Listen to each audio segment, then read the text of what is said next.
understand what I'm about to tell you, you need to do something first. You need to believe in the impossible. Can you do that? What do you desire that you can't have? When I eat a brain, I get visions. Don't ever come back to Gotham. You have failed this city. Jesus, what kind of a preacher are you? There's about a dozen ways that I could stop you right now. But I don't think I have to. Because where I'm from, your grandson becomes the greatest hero in the universe. Now you should at least give a brother a moment to say something heroically clever. In the future, my friends may not be heroes, but if we succeed, they will be remembered as legends. Welcome to the DC TV report for the week ending Saturday, March 30th, 2019. I'm Edward O'Hare, nickname to be determined. And I'm Sarah Netzley, academic by day, freelance writer by night, and legendary man-ogler all the time. We're here to bring you recaps, news, and commentary for all live-action television shows based on DC Comics. Ed, this was a cakewalk this week. We only had 3 episodes. Yeah. We had three new episodes this week. Each like groundbreaking and lot, and heavy stuff, but also lots of fun. Oh man, I'm excited. And also real weird. Guess which one this week was real weird. Yeah, really strange. Very strange. Hint, it was not Arrow. Yes. And thank you for coming along. Thank you for listening. I say this at the back end of the show, but every once in a while I think it's good to say at the front. Thank you everyone for listening. Please tell all your friends about us. If you are listening to this on iTunes or Google Play or whatever your podcast app is, please rate the show and review it. That helps more people find us. And if you want to get in touch with us, you could tweet at us at DCTV Report. We do try to live tweet shows as much as we can. We love the interaction. And we have an email address if you want to go old school, dctv@wickedtheory.com. I want to throw that out there. That's, a lot of fun.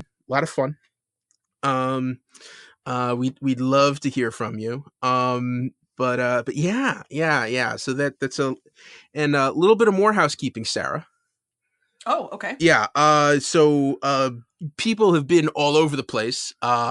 I recently made a guest appearance on the Jacked Kirby podcast. With my couple of buddies, Tommy Lombardozzi and Mike D, host a podcast where they talk all about legendary comic book artist and writer Jack Kirby, and I got to talk about the one time he drew my favorite superhero, Captain Marvel. Which Captain Marvel? The original Captain Marvel, the one true Captain Marvel. Yes, yeah, the one who, for legal reasons, everyone is calling Shazam right now. But yeah. There's a movie coming out next week, which surprise, Sarah, we will be reviewing next week. I did not see this coming. Yeah. This is my shocked face. Yes, and also I made an appearance on the 200th episode of the Wicked Theory podcast to roast Bill Sweeney, and Sarah, you also appear on there in text, if not in person. That's right. I was not able to actually physically be there, but in spirit, I was there to tear Bill down and make him cry alone at night, thinking about the savagery of his friends. Well, I will say your one zinger in there was so good that Bill now wants to make a T-shirt out of it. So that's right. I'm available for all your roast and bar mitzvah needs. So just, you've got our contact information for the podcast. Send away. Yes. Yeah. And I see you're wearing the moniker he gave you proudly now, legendary man-ogler. I want that on my business cards. I have to actually put information on a name tag for the National Romance Writers Convention I'm going to this summer, and you can put anything you want on the second line under your name. I'm seriously considering putting legendary man-ogler on there because that's... Yeah. I think it's between you gotta own that. I think it's between man-ogler or never met a set of abs she didn't like. It's like Breaker of Chains, Mother of Dragons, The Unburnt, never met a set of abs she didn't like. It's like that. It's a lot like that. So yeah, we've a lot of fun stuff going on. And guess what? I have abs to talk about this week. Oh, we do. Oh, yeah, yes. It's going to be germane to the show, Bill. Okay. Well, in that case, is any more sort of tangential fun stuff you want to talk about, or you want to just get really fast. So I've talked about pinball on the show before. I'm going to try to keep this short, but we have a lot of older machines in our house from the 50s and 60s, and they're fun, but they're slow and they're great. We got our first new shiny, beautiful machine delivered yesterday. Ooh. And it's Batman 66. It's the Adam West pinball from Adam West Batman pinball from Stern Pinball. And it's this huge explosion of color and light and sound and noise, and I love it so much. We've been playing it nonstop ever since we flipped it on around 10 o'clock last night. My husband currently has the high score. Don't think I'm not coming for him, but it's so great. We were playing though, and I turned to him and said, what would be even cooler than this? Batman the Animated Series as a theme. And he said, I was thinking the same thing. We just want those villains in there, Oh. But so we've got actual DC pinball in our house right now. It's so much fun. If you're in the area, anybody, you're invited. Come play our Batman 66. Oh man, I want a road trip. Yeah, please do. We can set you up with a little cot right next to the machine, so you don't even have to, you can just be. Yeah, just have all my meals delivered. That's right. Hot and cold running cats. It's great. All right. There we go. That's it. That's all the tangent I have. That's all we. Yeah. So we got podcasts and pinball this week. All right. Are you ready to dive into the recaps? Absolutely. All right. First up, Supergirl, Season 4, Episode 16, The House of L. After Lena testified against him, Lex Luthor bided his time in prison while Otis and Miss Tessmacher did his dirty work on the outside. The Kasnian army hired Lex to help train and educate the Supergirl clone that wandered into their facility. Last minute reveal, the Red Daughter hovered in the night sky over National City. Red Daughter payoff was good. What do you think? Yeah. I thought this episode was great. I thought, I liked the deep dive into Lex's backstory. It's funny. Like I feel like this is the time of year where we get those stop everything and let's backtrack episodes. Mm-hmm. And I mean, historically, yes, I feel like this is about when we started getting information on the Thinker, on Flash. Mm-hmm. This is, you're right. This is we probably ought to fill in some gaps. I'll allow it. Yeah. And it's funny, like Red Daughter has been so much in the background. Like she just had like maybe 15 seconds on screen every 3 or 4 episodes just to remind us she was still out there.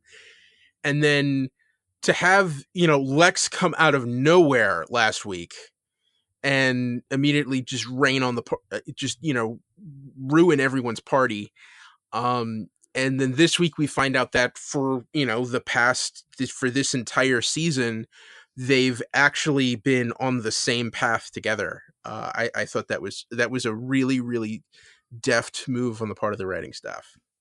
Yeah, I thought the bringing together of the Ben Lockwood storyline, Otis and Mercy Graves, all of that, it felt very planned and very deliberate, and it was nice to see them kind of. I don't know if this is turning over that final card, to reveal the full hand. They might still have some surprises for us, but I thought it all tied up really nicely. Mm-hmm. Yeah. I it's funny you mentioned Ben Lockwood. It's interesting to realize that he's only in that position because Lex Luthor wants him to be there. And yet it makes perfect sense. Yeah. Lex anointed him, and he thinks he's gotten where he is with his rhetorical skills, and of course that's a part of it. But he's only there because Lex said him. Mm-hmm. Well, actually, because Otis said him. Yeah. But Lex said, yeah, go get him. Actually, the fact that Ben is where he is because of Otis is hilarious. Otis is a lunatic, fringy type, and that's why he knew Ben Lockwood. So. Yes. And and Miss Tessmacher, like, who knew? Who knew? And I love that she was like, no, I'm not a Manson bride. No, I'm not one of those prison groupies. I just love you. I mean, that actress must be fist pumping so hard, like just like hanging around every couple of episodes for the last 3 years, and all of a sudden, boom, she's center stage. That always delights me when I think about the actors in that position where they're like, wait, what? I'm what now? Mom, guess what? Oh my God. Yeah. And speaking of with Lex's relationship with the Red Daughter, she's basically got the mind of a child. She doesn't know who she is or where she is. She's just living in this, Kasnian military facility. And like the only contact she has, is when they take her outside to learn how to use her powers, and the interactions that she has with Lex. And all of the literature that he has her read. And you realize Lex is a terrible mentor. Well, he's terribly effective, but no, he's not who you'd want to sign up for. No. If you were wanting to develop your, I love Red Daughter. I love that Red Daughter's instinct is to help. You can tell she's got that innate goodness in her that we see in Kara every week. And it was actually hard to watch Lex pummel that out of her. Not literally, because he's Lex, come on. But yeah. That was, I found that to be one of the most effective parts of the episode, was just to see him take that and twist that in his own direction. And she just wants to help people and eat off-brand Oreos. Yeah. That's all. Yeah. And this might turn some people against me. Oh God. But I kind of have to say, Lex was right about Gatsby. I actually don't disagree with you. I mean, like, I understand there's, all the glitz and everything else. And, it seems like he's having a lot of fun. But when you really get down to it, Gatsby was a very empty person. Oh yeah, Gatsby's a hideous broken metaphor for our hideous broken times, and has been since 1920, whatever the publication date was. Yeah. I thought you were going to be much more controversial, and I was braced for I think Supergirl is terrible. God, what's he going to say? Yeah. And I didn't mind the Leo movie. I thought it was probably like half an hour too long, but I am a huge fan of Baz Luhrmann, and I will watch as much of whatever as he wants to give me, with glitz and color and Jean Leguizamo. That's fine. Yeah. Whatever he wants to give me. All right. So yeah. Well, that was a tangent. And how did you feel? Let's. Sarah, I want to hear your thoughts on the scene when Red Daughter first encounters Alex. First of all, her only memory is of Alex, which I'm not sure how a Harry-Nell double has any memories. I don't quite understand how that works, but whatever. And then Lex being like, sure, I'm Alex. So I have questions about that, first of all. Was that on purpose, naming the sister Alex, Lex? I think it was a happy... Did somebody I think it was that? I think it was a happy coincidence. But probably same. I loved that whole interlude in her apartment, and her starting to put together, actually she has friends and she has a life and she has her own Alex. And it did raise some questions about why wouldn't Alex have said to actual Kara, hey, I saw you come back for, that's weird. I I guess maybe you don't have that conversation with your sister, but it left some holes for she was out of town, but everybody saw her in town. But I loved her assimilating and starting to put that together, and it was good. Red Daughter can be good. She just needs a better Alex in her life. Yep. What did you think? Yeah.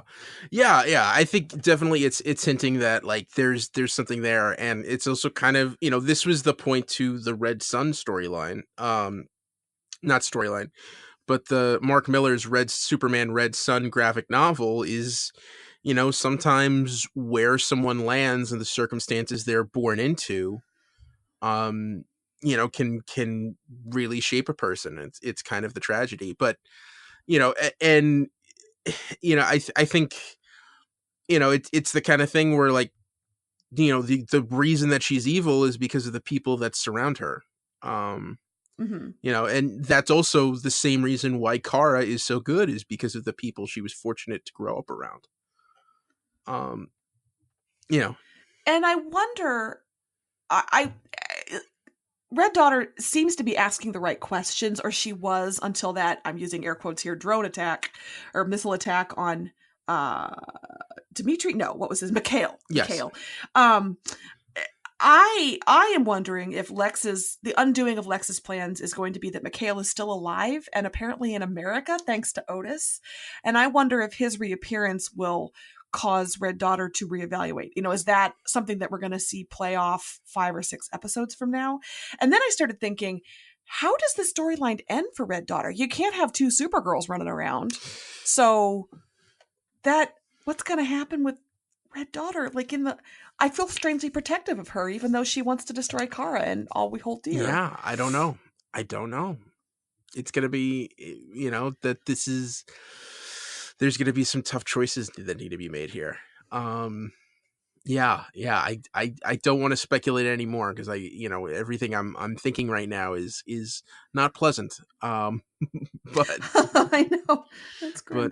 I do want to give a shout out to Miss Tassmacher for referencing the Americans and telling Red Daughter, "You're not going to go all apple pie eating, flag waving Philip Jennings on me." Good stuff. Good stuff there. I thought Lex giving himself cancer was bold. I mean, just to see him step into that chamber and be like, well, yep. Here comes the cancer. Oh, yeah. I mean, and that's Lex Luthor. That is how crazy he is, and that he pushes people into these corners. And he's nuts, but he's crazy like a fox. I thought this was good, and I think Kara has her work cut out for her, and I'm worried about next week. Yeah, it looks like some good body double stuff next week, so looking forward to cool. That. All right.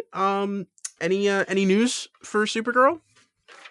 Just a couple little snippets about David Harewood and John. David Harewood did an interview talking about how he's been sort of frustrated playing this pacifist streak that John has been on, and then he kind of backtracked. He was like, "Well, I mean, it's pacifism is fine, but I want to punch stuff." But basically, that's what he said.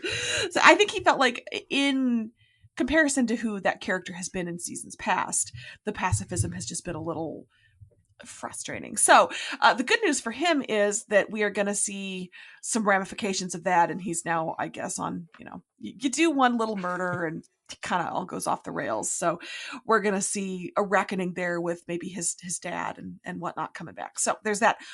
The other little bit of news is there was an interview with Katie McGrath, who plays Lena in The Mary Sue, that was interesting about the character and the style of the character, things like that. But she mentioned that there may be some ramifications for James after he was healed by the Harrenel. Mm-hmm. And I thought that was really interesting. So either it's ramifications that he's angry with Lena for healing him with something untested, or he could be physically changed somehow by the black kryptonite. Either one sounds interesting. One sounds more interesting than the other. Yeah. Or maybe he becomes a beacon for the new gods. Who knows? If we get Intergang or Orion involved, I don't know. This is wishful thinking on my part. Sarah does not. I Don't understand what any of that means, but beacon for the new gods sounds really good. Yes. Well, we'll see. They can't do the new gods here. They can't. That's that would be insane. I mean, he could barely pull off the Legion. The new gods. Wow. I don't know why I said that, but I kind of hope that's a whole argument you just had with yourself, and I'm here for it. All right, let's not get ahead of ourselves. All right, so something different may be happening to James soon. All right. Yeah. All right. And that's it for Supergirl that I've got this week. All right. Next up is Arrow, Season 7, Episode 17, Inheritance. Oliver discovered that Emiko learned her skills from Dante and was working with his secret society, the Ninth Circle. Felicity hired Elena to help expand the Archer program's capabilities. Dinah called out Laurel for being bad at her job, which makes sense because she is not a lawyer! Last minute reveal. In the past, Emiko destroyed evidence that she planted explosives on the Queen's Gambit before it disappeared. Oh, Emiko. Oh, my word. Oh, man. Little sisters suck. Irene, he didn't mean that. No, I didn't. I swear to God, Irene, I did not mean that. I'm sorry. I don't know what I was thinking. I did not. Wow. Thank you. I'm sorry, Irene. I didn't mean it. He floated up out of his body. He said things he didn't mean. So, first of all, did you notice that her eye makeup got 80 times heavier with the reveal that she's evil? That is the worst, laziest shorthand, and I need Hollywood to stop it. Loving eyeliner and a good smoky eye does not mean you're evil. Second of all, dang, way to make us rethink everything we thought we knew about the start of this show, right? Yeah. That way to put everything in a new context. And also, I mean, I feel like I'm jumping right to the heart of the conversation here, but does this make her redeemable? I mean, is there... I thought she and Oliver were going to be working together by the end of the season. Now I'm not so sure. Yeah. Well, this is it's not exactly the way Emiko's story went down in the comics, but it really is, it is kind of at a point where it's like, oh, she has this training from somebody else. And she doesn't know whether or not to trust Oliver. I think, yeah, it does put Oliver in kind of a precarious position. One of our listeners at Southern Siren, was, not as happy with this storyline. She claims that Emiko's a ripoff of Thea, daddy issues trained by a supervillain to be an evil tool. The difference is I cared about Thea and have no reason to care about Emiko. I think it's a little harsh. Fair. Oh, I think that's actually pretty fair. I mean, I had the same thought watching Oliver spar with Emiko. Well, yeah, I mean, he had that in Thea. It was the similar kind of lethal little sister. I think the background is a little different because Oliver and Thea grew up together, and obviously that's going to change the dynamic. But I did find myself thinking at times, I miss Thea, and some of this dynamic we had with her and we could have again, so I don't know. But Emiko's her own character, and I'm interested in her. I liked the backstory. Mm-hmm. I liked her attempts to reach out to her dad, who, what a dick. What a bad dad. Yeah. Jeez. Yeah. I think at one point I live tweeted. So basically this whole series comes down to the fact that Jamie Sheridan was kind of a jerk. Be a better dad, and we don't have any of this. Yeah, and I think kind of the whole thing, I think that's really the challenge for Oliver, is that you have a new little sister, and you can't just waltz into her, you can't just waltz into her life, say you're sorry, and think it's going to be okay. I think, to me, I find that very realistic, is that there's a lot of really deep-seated baggage that is not going to heal right away. And I also like that from Oliver's perspective, he didn't know anything about her and really isn't the guy to blame. He didn't do anything wrong in this scenario, and he's trying to be a good dude about it all. Yeah. But she has completely legitimate reasons to be skeptical and worried. Now, I don't think that means she should have blown up her father's boat. Don't get me wrong. Mm-hmm. But, that's, I have been enjoying that dynamic all along. But I don't know, I had a flash of, wow, what if they actually don't try to redeem her? What if they actually keep her the bad guy? I don't think they will. That's not this kind of show, I don't think. Mm-hmm. But there was a little bit of that she just was so cool with what she was doing that I thought, oh, interesting. What if we actually keep her a villain? Well, yeah, and I think that's going to be the hard part, because now at this point, you can't just kill off Dante without having Amiko feel betrayed. Mm-hmm. And also without disappointing me personally, because Adrian Paul remains amazing. Yeah. Okay. But yeah, and I think the flashbacks and everything else, and because I think really I don't think she's with Dante because she really looks up to him, or even that she trusts him. Just the fact that, he gave her the little bit of attention that that Robert Queen never bothered to give, and that's kind of why she's pledging her loyalty to him. So it's going to be interesting to see, like, if that is going to break down at all over the next few weeks.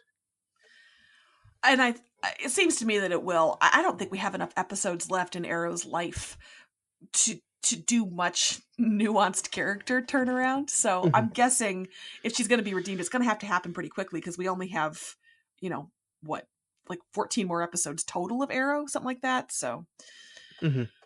I just depressed myself. Okay. What do you want to talk about next? Archer or Dinah and Laurel? Archer, because I'm so excited because Smoke Tech is getting off the ground. Yay! Smoke Tech! Yay, Elena! Yay! Yeah. I do think it's kind of weird for Elena, because, like, didn't she double cross you to that other guy? Still, you look at Elena's CV, and there aren't that many people out there who can do the bloody blah tech stuff that Felicity needs. So This is true. I still don't trust her, but okay. All right.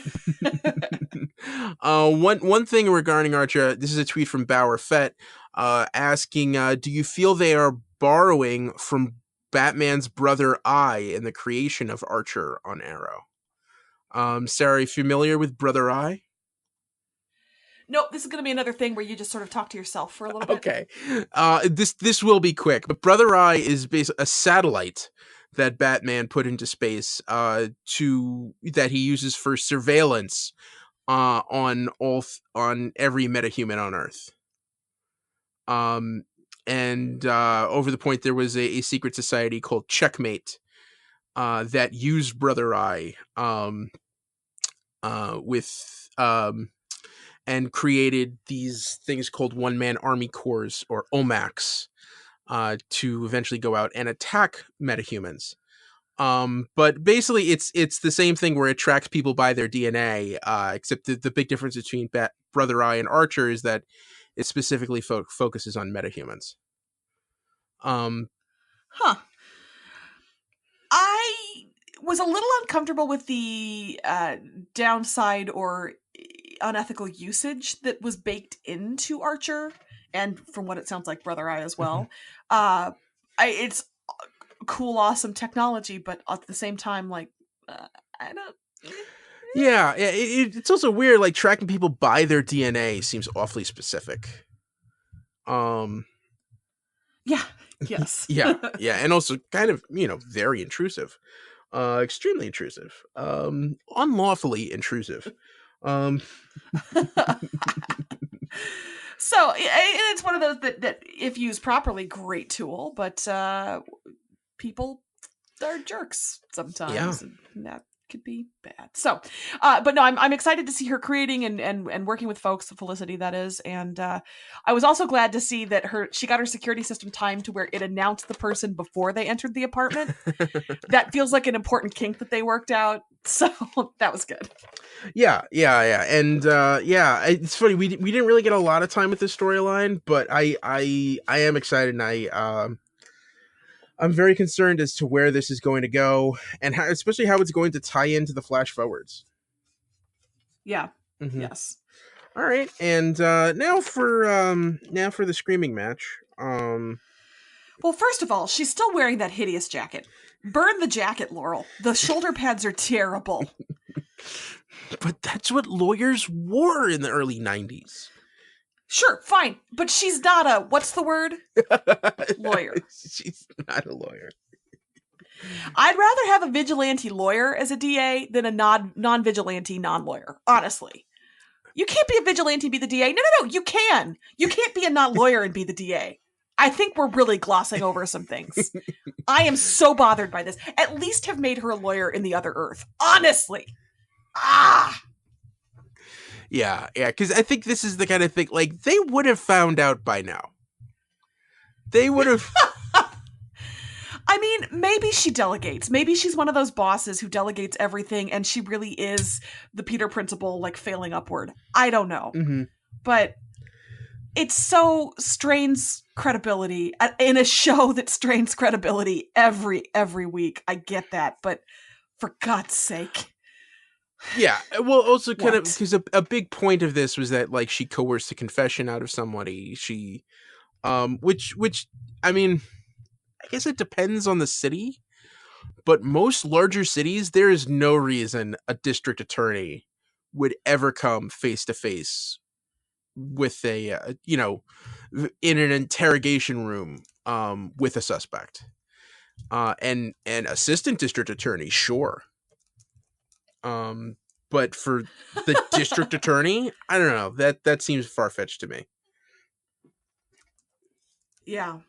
I don't know. Around here, from what I've heard, the district attorney is the public face and the political face, but isn't in the courtroom all that much. So you actually kind of could maybe skate without bungling very easy appearances, but you still have to understand the law. You can't just read a textbook.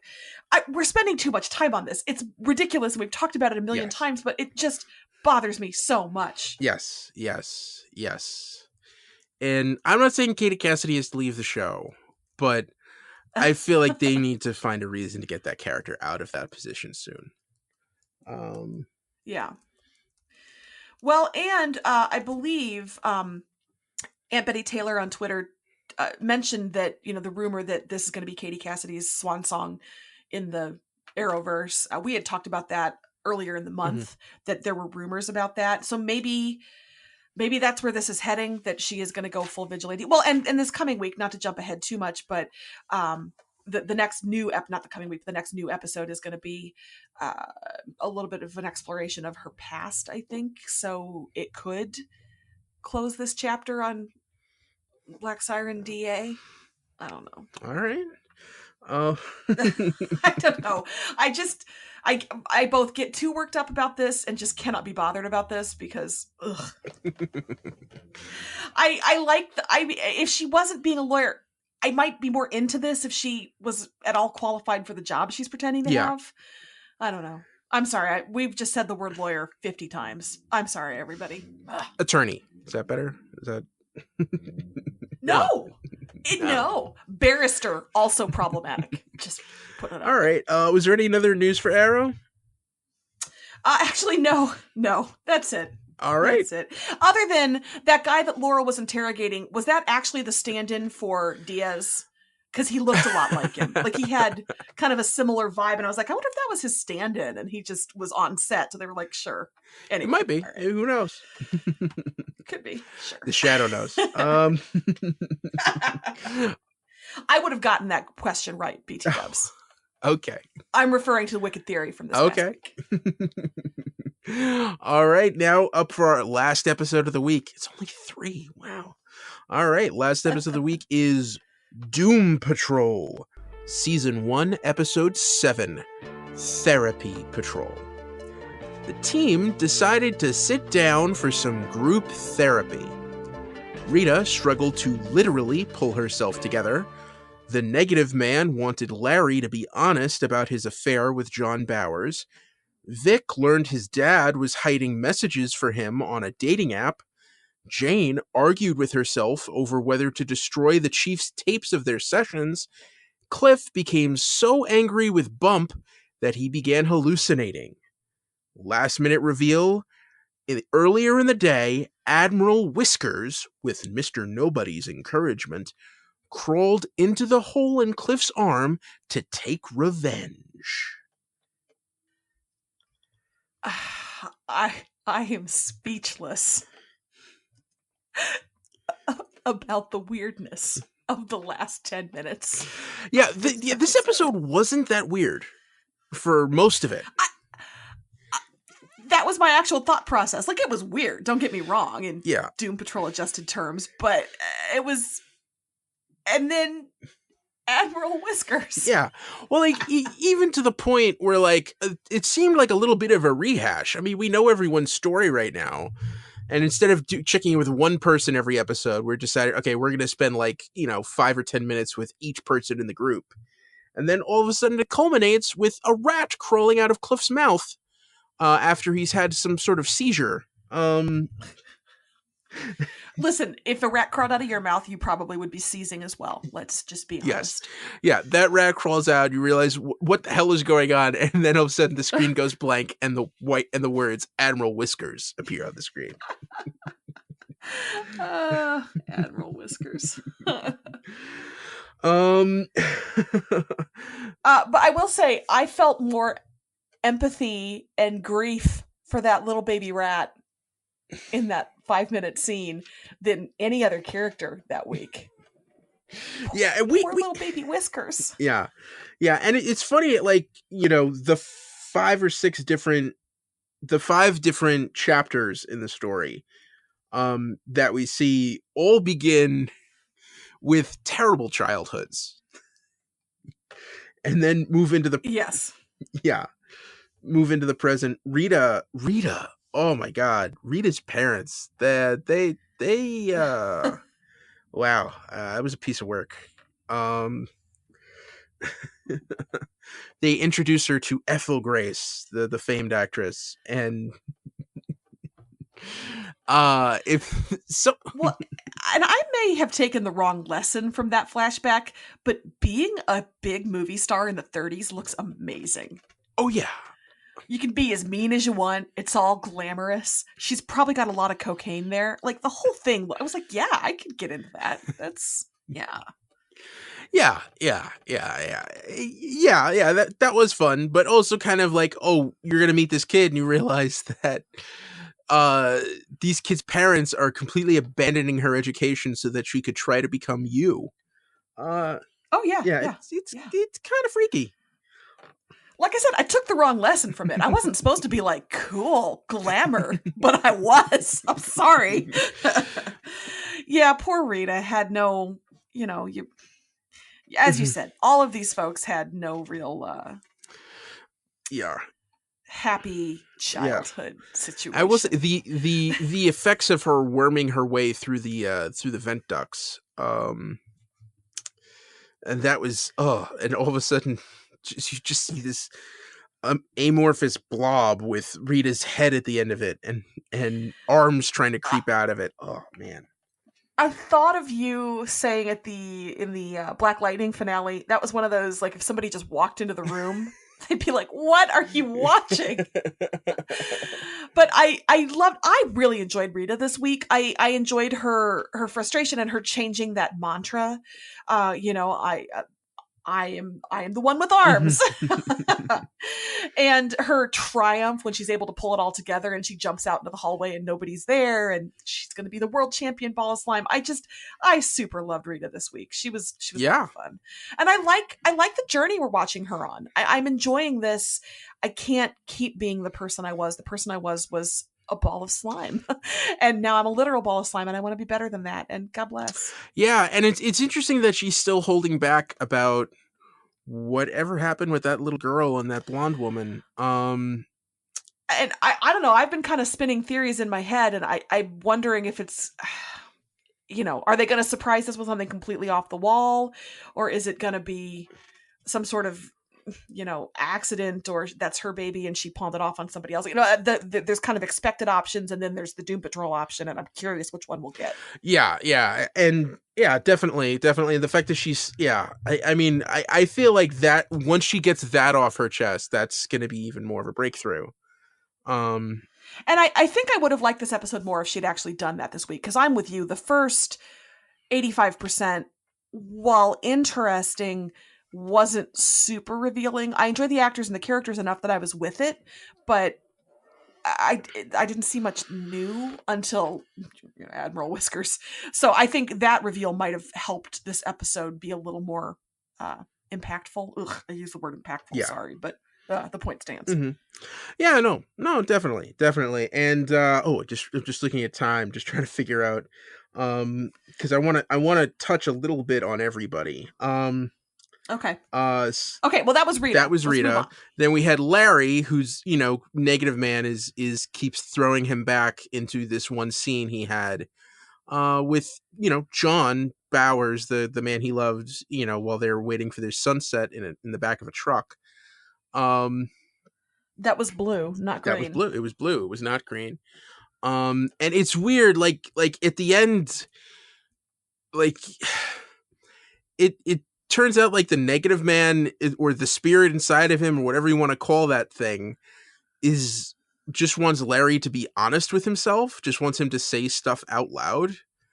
And I thought it was weird to get to that communication, because I feel like we've already seen that, but you realize that he hasn't told anybody else about that stuff. I guess that's a good point. Because I was a little, as much as I like Matt Bomer's performance in this, I, again, see above, legendary man ogler. We know how conflicted he was, and I get why he was closeted. I understand all of that. I don't need to see that. And I'm not sure, again, it felt a little tire spinny, as lovely as those scenes were. I thought the setup and the sunset and the whole lighting and staging of that was beautiful, but it didn't feel really new, and that breakthrough didn't feel really not important, but important, I guess. Yeah. And I feel apologetic saying that because the acting is so good, and I don't know. I just want a little more forward momentum. Yeah, I think they could have framed that in a different way. But then next up we had Vic. Now that the booyah! Yeah, booyah! Now that the privacy controls are down, he's getting date requests on Cash again. Uh-huh. And that was kind of like, I can kind of understand where his dad was coming from, maybe for the first 6 months. But at a certain point, yeah, you got to give him a chance to live a little. But he did have some hard moments with some of those dates. Yeah.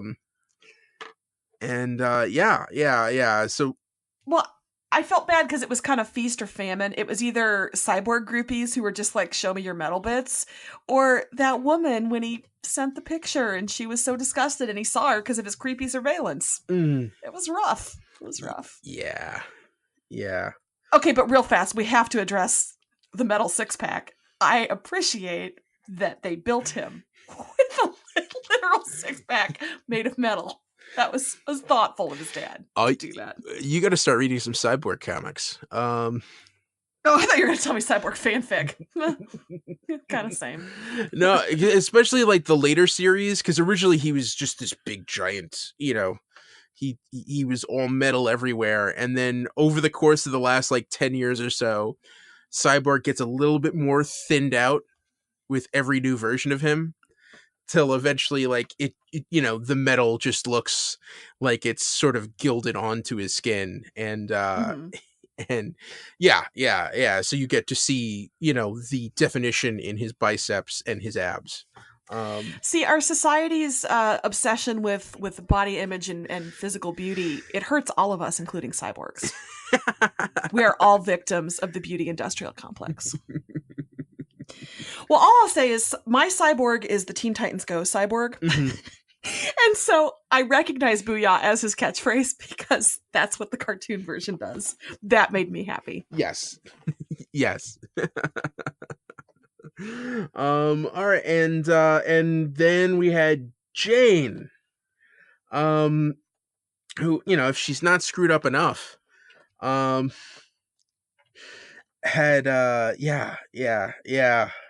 we had some I was so angry with her as she was destroying those VHS tapes. Yep. Yeah. I was also kind of angry with Chief that he hadn't digitized though. So yeah, he's a I mean, everything he does is analog. Like, you could tell. Does he still have an answering machine? Yeah, probably. Like with the little mini cassette? Definitely. I think we actually see the answering machine in the opening credits. In the opening credits. Yeah, that's the tape that he plays for Cliff at the beginning, in the first episode.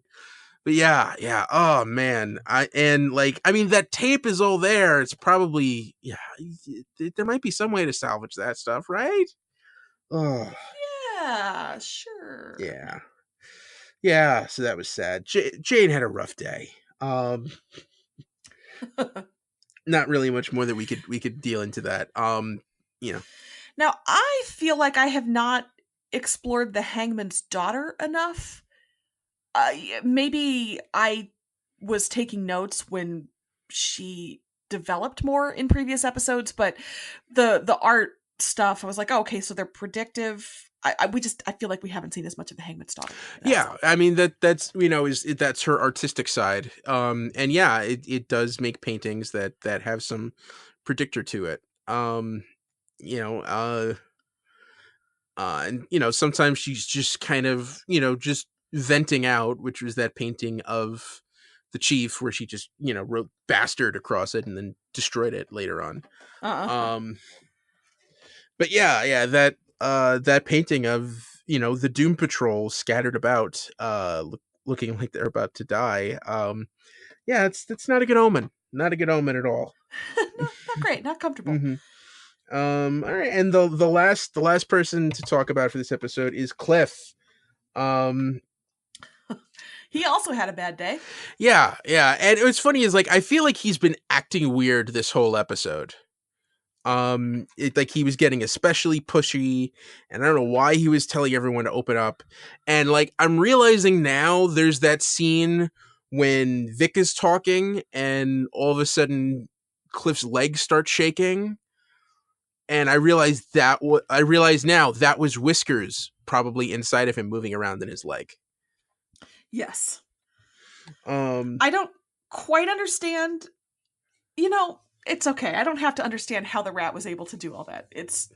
I don't need a diagram. Yeah. Well, I think basically he's taking instructions from Mr. Nobody, who was able to figure it out. That's true. I do trust that Mr. Nobody would know how to mess with Cliff's programming or whatever. Boy, talk about somebody who has not been thinned out over time. Couldn't the Chief have made him a slightly less cumbersome body? That's all I'm saying. Yeah. Maybe one like Cyborg. I don't know. Yeah, I mean, give him them ab plates. Again, analog versus digital. Yeah, true. I guess they did come out of different labs, didn't they? That's actually a really great side by side comparison there. But all right. I thought Rita, when she was crawling through the I'm in a furnace and nobody could hear me. Great metaphor. No, literally. When she was crawling through the furnace, she was like, "Please no rats, please no rats." And then the rat crawls out a cliff. She made the best noise. I cannot repeat it. I cannot hope to replicate it. But she just gave the best inarticulate noise of horror. I loved it so much. Oh, and can I circle back to Cyborg for just Sure. a second? I thought this is the most interested I've ever been in Cyborg because he talked about, are they my memories or is it my programming? And I enjoyed him grappling with that. What's real and what's not, and what was implanted in me and what can I trust? And that was really interesting. I've been slow to warm to him, but I really enjoyed that conflict. Yeah, and I think it really, puts to the test, like, what is Silas Stone's agenda here? Oh, I thought you were going to say, what is the nature of humanity and memory? yeah. But yeah, that too. yeah. Is he really that, that bad guy, or was he trying to spare his son of something? Like, what's the real truth And there? if so, Yeah. what? Yeah, I still don't trust Silas. No, you can never trust Silas. But yeah, and it's weird because, like, in terms of like forward progress, I don't know where this puts the Doom Patrol now. It looks like Cliff is all screwed up and there's no chief there to fix him. And I don't know if you trust Silas. First you got to patch up that hole. Yeah, we're gonna get rats. You don't. Yeah. Man, I don't know. I'm worried now, and we have 8 episodes left, but still, Dang, really 8? yeah, 15 episodes. Huh. All right. I feel like with 8 episodes left, we actually could get an episode that's all about Admiral Whiskers. I wouldn't put it past this show to be like, here's a CGI rat, 50 minutes, go. Yeah, I mean, when you see his mom walk out and get demolished by that bus wheel, and then all of a sudden you just hear Alan Tudyk's voice, you're like, no! That little baby rat was crying so hard. It was so awful. I felt real feelings. Oh, that's a show for you. That's the show. All right. Anything more for Doom Patrol? Nope, that's it for All right. me. And there's no news, right? Correct. All right. So let's get into news for other shows. Let's be brisk. Okay, Gotham. We have a first look at Batman. Yes, we see the back of his head. He's got pointy ears on that cowl. Yeah, and that is what we can tell you. And the cowl is black. That's I think it's bold. They went with black rather than, tartan or something. Yeah, okay. All right. That's nice. So, yeah, I wonder if they're going to parcel out little images like that as we go through this month-long hiatus waiting for those last 2 episodes. Mm-hmm. But, yeah, there's an adult Batman. Hey, as long as there's no nipples, we're good. Well, we haven't seen the front yet, so... Damn. Who knows? Stay tuned for the nipple report. Coming at you next week. Moving on to Legends of Tomorrow. The April 15th episode will be called Seance and Sensibility. And yes, it's going to have Jane Austen in it. Ooh. My mother will have a reason to watch. Well, tell her to call me when she's done, because I'm real excited about this. Okay. And it looks like it's going to be also a Ray and Nora episode. We might see some forward motion on that relationship, so that could be exciting. Also, quick shout out to my friend Tanya, who I think will have watched almost the entirety of the run of Legends from the pilot episode until current by the time she's listening to this. So that's some good work, lady. Well done. Very good work. Very good. I feel like I feel like I have to go back and watch the last episode that aired just to catch up, just to be in the right place for the show. And honestly, I love this show so much that's not a hardship. I would not mind that at all. All right. But it is back this week. Yes? Yes, it is. This week. Here it comes. So, stay tuned. Right. Moving on to Batwoman. Batwoman music. Just a little update on that. It is shooting in Chicago this coming week. And specifically, it's going to be shooting at the Federal Plaza, outside the Chicago Board of Trade, near Michigan Avenue /Wacker, and on the Clark Street Bridge, and outside the Cook County building. So I love that it's shooting in Chicago. I love the vibe that gives. So I just thought that was kind of interesting. Cool. Now, Chicago is like an hour's drive for you, right? It's more like 2.5 to 3, depending on where in Chicago. I'm probably not going to just show up and hang around these locations. You could. If it was a little closer, maybe. I could. I actually could. So, okay. If you want me to do that, tweet at me. I'll see what I can do. If you really need me to get that Ruby Rose selfie, I can try to put myself out there. All right. But I was mentioning to Ed off air, I really like the Gotham as Chicago vibe of things. I think the Christopher Nolan movie does that on occasion. I personally enjoy that, again, because I'm an Illinoisan. So, yeah. Please don't talk to me about Blues Brothers. Moving on. Okay. Okay, news for Titans. So it looks like we're going to be getting season 2 much sooner than at least I was expecting. It's going to premiere in fall of 19, so this fall. Okay. Which, for some reason, surprised me. I was just thinking of this as a far distant 2020 thing, but no, it's coming back within a handful of months. And we have a little bit more casting. Chelsea T. Zhang is going to play Rose Wilson / Ravager. Ooh. You may know Chelsea from the Disney Channel show Andy Mack. So that's going to be quite a transition from Disney to DC Universe. Yeah. I feel like DC Universe has been culling a lot of people from the Disney Channel. Well, and I don't know if this is, I know a lot of former Disney actors kind of like to say, I'm an adult now. Look, mom and dad, I can curse. And I feel like DC Universe is a good choice for that if that's what you want to do. So. And last little bit on Titans, there are some photos of Brandon Thwaites with Nightwing hair online. She's just got... Ed, how would we describe Nightwing hair? Well, it's longer hair. I would say it's it's kind of flowing a little bit. I would say floppy. Yeah, floppy. That works. I mean, it's not like shoulder length or anything like that. It's not, we're not talking like a mane of hair, but nice little bit of flop to it. Yeah. It's kind of a devil may care blowing in the wind kind of hair. Yeah. Like not enough for a ponytail or a man bun. Yeah. But definitely. Like the kind of guy who would have played your mom's new husband in like a mid-90s Disney Channel movie. Boy, howdy, that is descriptive. Yes. This is Jeff. He's going to be spending a lot more time with us. Kids, come say hello to Jeff. Jeff tries to be cool, but just some reason you just don't trust him. You're not my dad, Jeff. Can't tell me what to do. Okay. That's it for Titans. Okay. Moving on to Swamp Thing. Swamp Thing. We have a premiere date, May 31st. We will get our first look at Swamp Thing, and I am excited. Yes, this is very exciting. Swamp Thing. Oh, this is going to be so awesome. This is going to be so cool. Well, and I enjoy the 2 different tones for the 2 live action shows we've seen so far, and I'm guessing Swamp Thing is going to have a very different tone as well. I'm just enjoying the different color palettes DC Universe is painting in, and I think I'm really going to like the Swamp Thing. I don't know, swampy romance. Yay.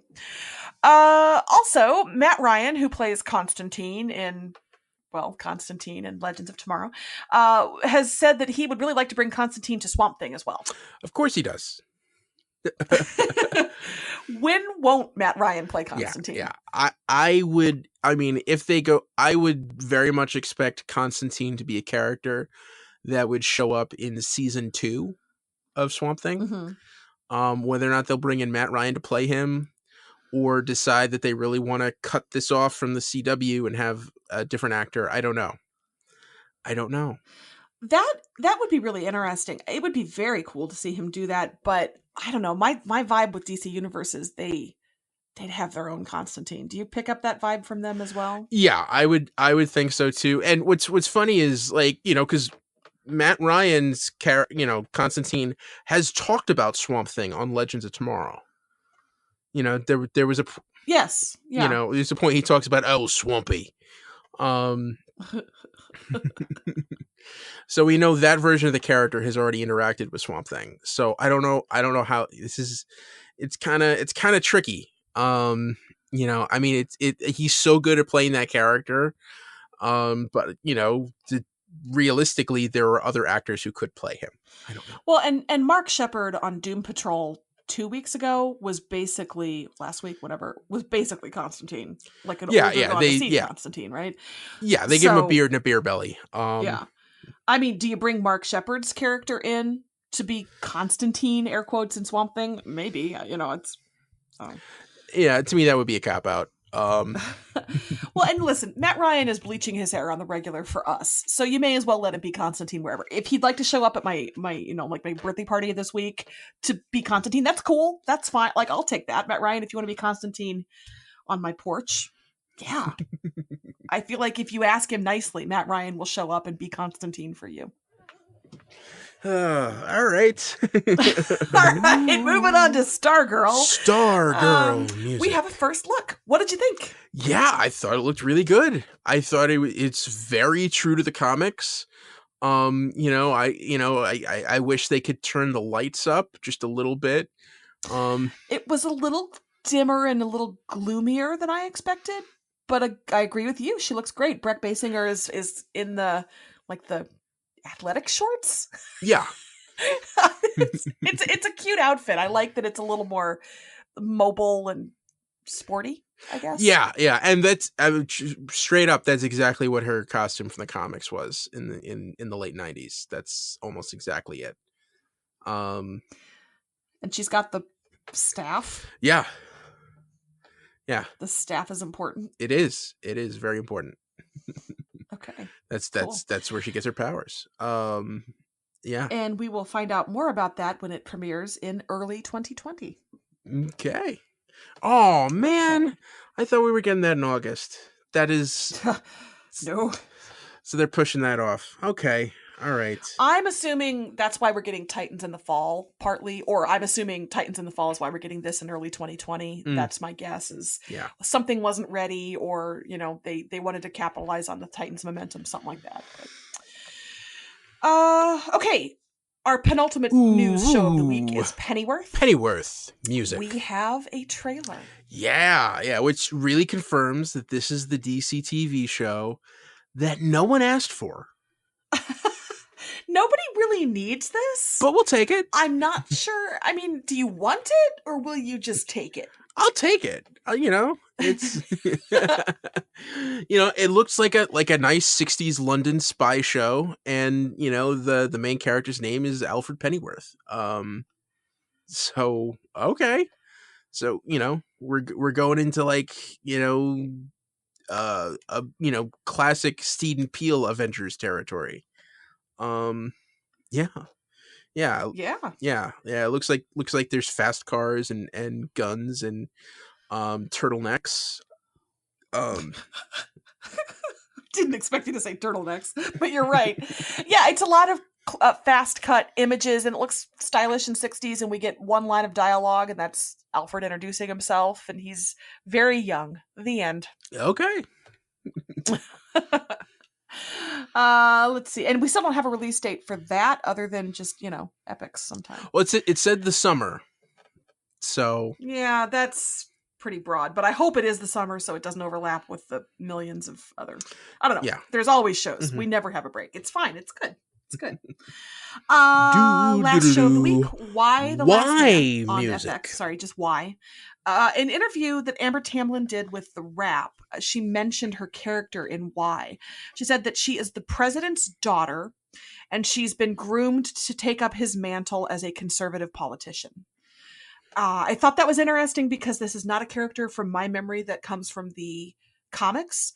Yorick's mother is a politician, and that is in the comics, but I'm guessing that's how we'll meet Amber Tamblyn's character is through his mom, because that's probably going to be a DC set situation. But yeah, she said in the interview that the Y pilot script was one of the best scripts she'd ever read. I mean, they always say that, but I'm into it. That's cool. Yeah, I'm excited. I've been a fan of Amber Tamblyn since Joan of Arcadia. And the fact that she's very picky with her projects. So, you know, I think that speaks to the quality of this. She wrote, have you ever read any of her poetry? I haven't. I have to admit, I'm an uneducated unpoetry person, but I've read that it's pretty well received. Yes, it is.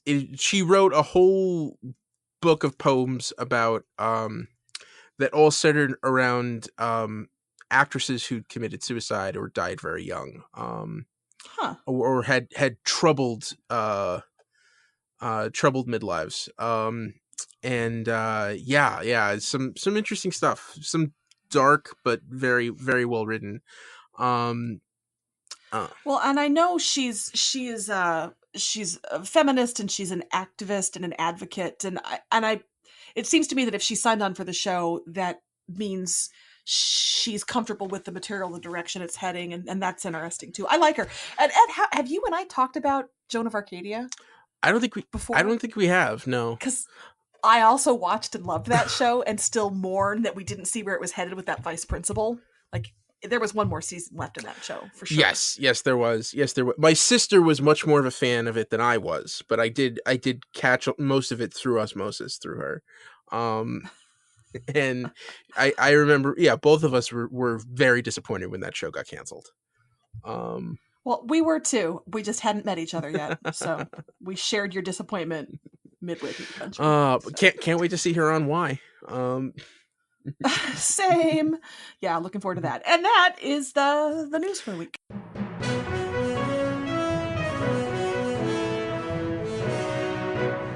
We interrupt this regularly scheduled podcast to bring you breaking news bulletin. Good evening. I'm Edward O'Hare, and I'm joined as always by Sara Netzley. Good evening, Sara. Good evening, Ed. And I'm here live in my living room, yes, with Twitter open. We have some distressing news that came out after we recorded the regular episode, that we felt could not wait until next week. Sara? And so in a DC TV report first, we are reconvening to drop in a special segment with the genuinely upsetting news. Emily Bett Rickards is not returning to Arrow for season 8. Yes. And I believe she announced this via Instagram? Yes, in a poem, which is a bold choice. And yeah, that is the only confirmation we have is that Felicity is not going to be back for season 8. Berlanti and company have confirmed that in a statement. They haven't given us any reasons why. They haven't really said what that's going to look like. Ed, how you feeling? This is tragic. This is really sad. I know. I'm not feeling great. Yeah. I mean, I guess the thing is they won't kill her off because we've seen the future and we know she's there. But Oliver's not around, so evidently maybe he put her and Mia in hiding for all those years, and that's why there was no contact. I guess, I mean, that's the logical way to write it, is we are not getting any Oliver in the flash forwards, and so Oliver in the present in season 8 with Felicity absent, it kind of is the flip side of the coin from what we're getting with the flash forwards, if that makes sense. I don't like it. I understand. Look, this seems to be Emily Bett Rickards' choice. I mean, she's the one who's making this. I don't know why she made it. Maybe she feels like she didn't have a choice. Maybe she's booked another gig. We don't really know. Money, contracts, who knows? She's choosing this, and I'm happy for that, I guess. But dang, Yeah. And especially since there's only 10 episodes next season. Even the idea of her dropping in for a season finale, if it's this abrupt that she's leaving, I don't know if that's possible. That worries me too. I agree. I think announcing this on Instagram on a Saturday afternoon is a little strange, and it does make me wonder about bad blood behind the scenes. I was chatting about this with Tanya Melendez at Tanya Mel on Twitter, and she was saying that most standard contracts are 7 years, and so this kind of feels like they announced a season 8 without locking down anybody but Stephen Amell. and that this is when those negotiations would have broken down. Like they're trying to get her to come back and they can't find a number that's going to work or this or that. Kind of makes sense. Again, I don't love it. I think it changes the dynamic of the show, and it's going to take away a big important part, the heart of the show for me. Felicity and Oliver, and Felicity, Oliver, and John. It's so crucial, and it's been lessened a little bit with all the new people coming in. But boy, that's going to change season 8, and in a direction that, on its face, I'm not super excited about. Yeah. So we only have so long left with Elicity, together as one. And I'm worried because they're probably wrapping filming really, really soon. So it makes me wonder what kind of actual send-off she will get yet this season, Yes. Yeah. This situation does remind me of House MD, the Hugh Laurie show. And the last 2 seasons of that were hard to watch, but Lisa Edelstein, who played Dr. Cuddy, who was, House's love interest by the end of season 7, left abruptly at the end of season 7 and did not return for the finale. Supposedly because of disagreements with the producers. So I'm hoping that's not the case here, that, Felicity may come at the end of season 8 in that series finale, but yeah, we don't know. I'm clinging to a couple of examples in the opposite direction. The Vampire Diaries lost its leading lady when Nina Dobrev left, and she came back for the finale, even though she had real genuine had blood with her ex-boyfriend was her love interest, and I mean that was just incredibly awkward. She came back. David Duchovny left the X-Files. We don't talk about those dark Duchovny-less seasons, but he came back for the finale. We also don't really talk about the finale but I liked Robert Patrick. Robert Patrick was fine. He just wasn't David Duchovny. Wow. Okay, way to get me. You just dangled the X-Files in front of me. It's okay. And then Alias. Michael Vartan left Alias, and they had a Vaughnless season, which was also a short final season. And that was also Weird X stuff, if I recall correctly, with Jennifer Garner. And that was disappointing, and that changed the dynamic as well. And I didn't like that final season, but he did come back for the final episode to get that sort of happy ending wrap up. So I would have felt a lot better if somebody had said, we're keeping the door open, or hey, maybe they're going to do a George Clooney, Juliana Margulies ER thing, and we're not going to know, and we're going to be surprised when Oliver joins Felicity on a beach somewhere to live happily forever. That could happen. I'm choosing to believe that. The glass is half full. It's not the end of the world. She's going to come back. Because in the alternative, it's just too bleak to consider.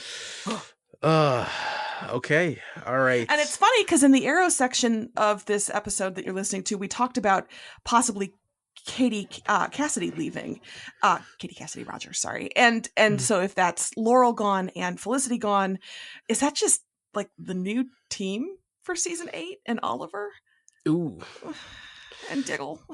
Yeah. Yeah. Remember like a couple seasons ago when I said they should have just killed off everyone and had Oliver and William training? Yeah, I do remember that. Might have made this easier. But we would have missed a lot of the, wedding baby joy. I don't know. I will be curious to see what unfolds over the next several days, if we get more details or if we learn about a new project that EBR has booked or anything like that. So, hopefully we get more details. But I thought also Stephen Amell's comments on that post seemed surprised.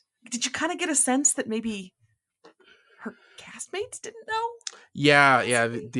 If this might have blindsided. I mean, Saturday afternoon is not a normal time for news. So the fact that it's having a Saturday afternoon seems very abrupt.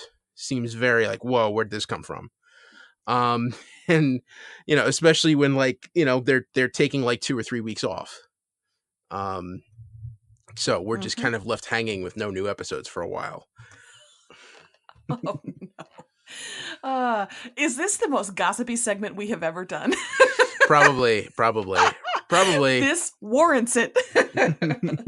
So yeah. So, gloom and doom, frogs are falling from the sky. Yeah. Dogs and cats living together, mass hysteria. Yeah. Mm-hmm.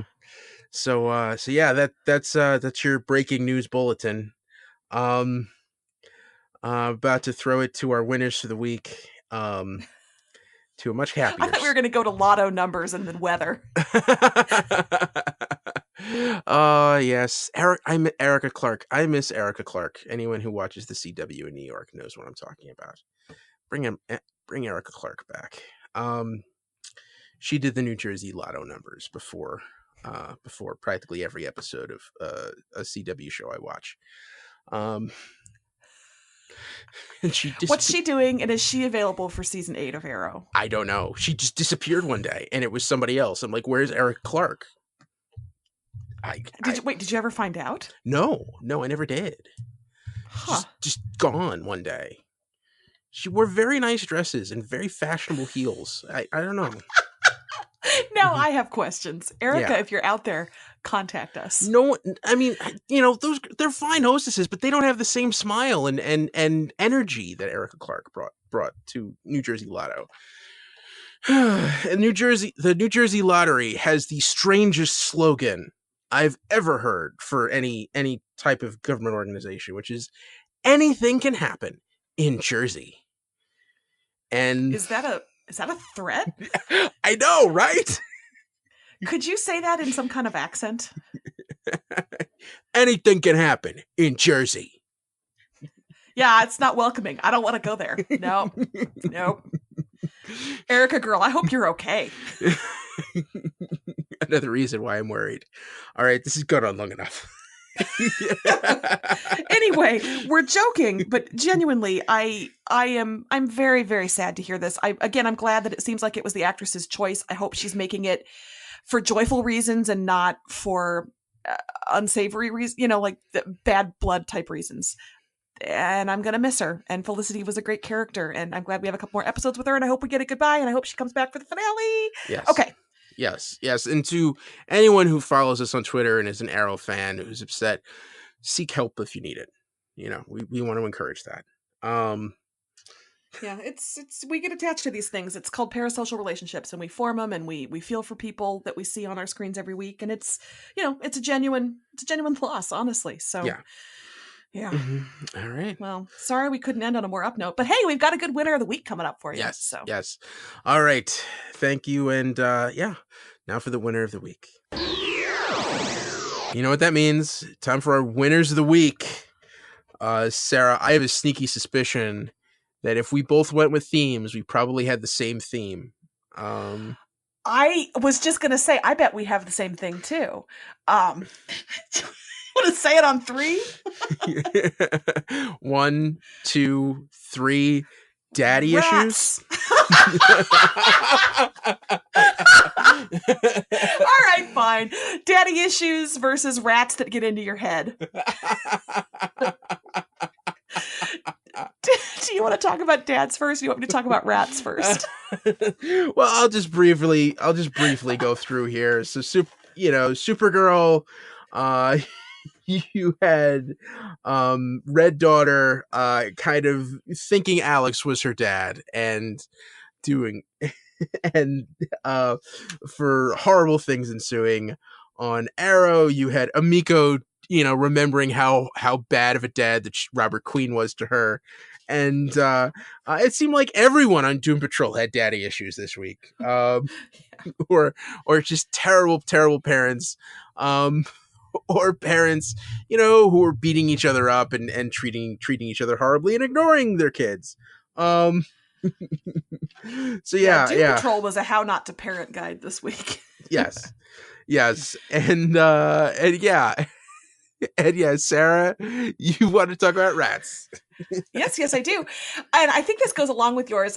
My rats are both literal and metaphorical this week. But, you've got Red Daughter on Supergirl with Lex Luthor in her ear as this rat that sort of crawls into her psyche that wants to do good. But the rat turns her toward the dark side.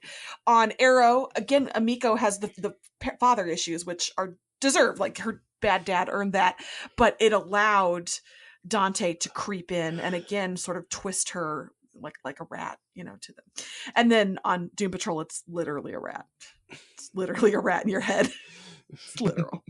So, rats. All right. And so yeah, okay. Surprising twist there. I think that was very funny. All right, we finished that episode, Sarah. We finished it. Sure did. Yep. So that's gonna be the DC TV report for this week. You can find us on Twitter. I'm at Edward O'Hare TBD. And I'm Sarah Netzley, SaraNetzley. And follow the show on Twitter at DCTV Report. Send along your emails to dctv@wickedtheory.com. Also, be sure to subscribe to our show on your podcast app of choice and rate and review us. That helps more people find us. Check out our sister shows, the Wicked Theory Podcast and Preacher vs. Preacher. This has been a Wicked Theory Studios production. Executive producer, Bill Sweeney. Visit us at wickedtheory.com. Shazam, everybody. Shazam. Shazam!